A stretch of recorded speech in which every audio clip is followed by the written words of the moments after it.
Berarti habis 8 tahun misalkan harus datang lagi untuk implan lagi gitu ya dok ya? Iya, dibuka dulu. Jadi kan implan itu kan seperti apa, ada batang seperti korek api ya yang dimasukkan ke dalam. Dan ini kalau masa waktunya 5 tahun, setelah 5 tahun kita ambil dan kita ganti yang baru kalau ingin meneruskan.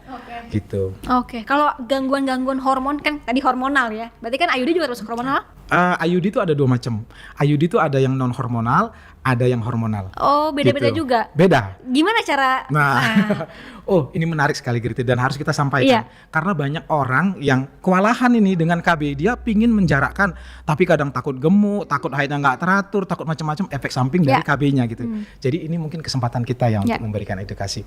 Jadi yang pertama sekali, kalau kita bicara tentang kontrasepsi yang hormonal, entah itu pil, entah itu suntik, entah itu implan, setiap hormon itu memang biasanya akan menyebabkan gangguan. Yang paling sering itu sih adalah perubahan siklus haid, itu dulu. Jadi kalau orang yang minum pil KB ataupun suntik terutama nanti akan terjadi perdarahan yang anormal, entah ngeplek-ngeplek yang lama atau bahkan nggak datang-datang atau haidnya nggak berhenti-berhenti.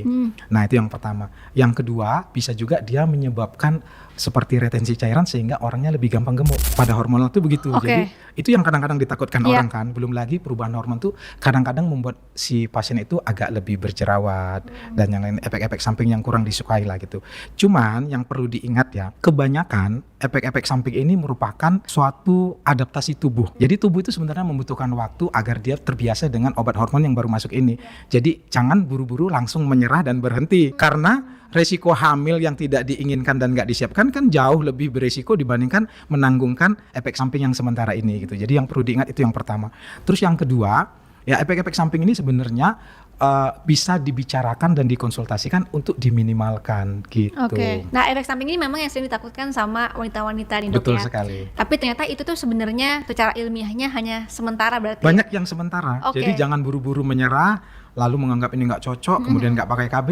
Nanti justru jadi hamil gara-gara itu kan sayang sekali. Oke, gitu. berarti misalkan kalau kita pakai pil KB di seminggu pertama mungkin segala macamnya keluar, nanti udah 2 bulan 3 bulan sebenarnya tubuh kita beradaptasi juga gitu dok. Misalnya seperti pil KB. Ya, pil KB itu kan yang paling sering dikeluhkan itu apa? Mual ya biasanya, mual.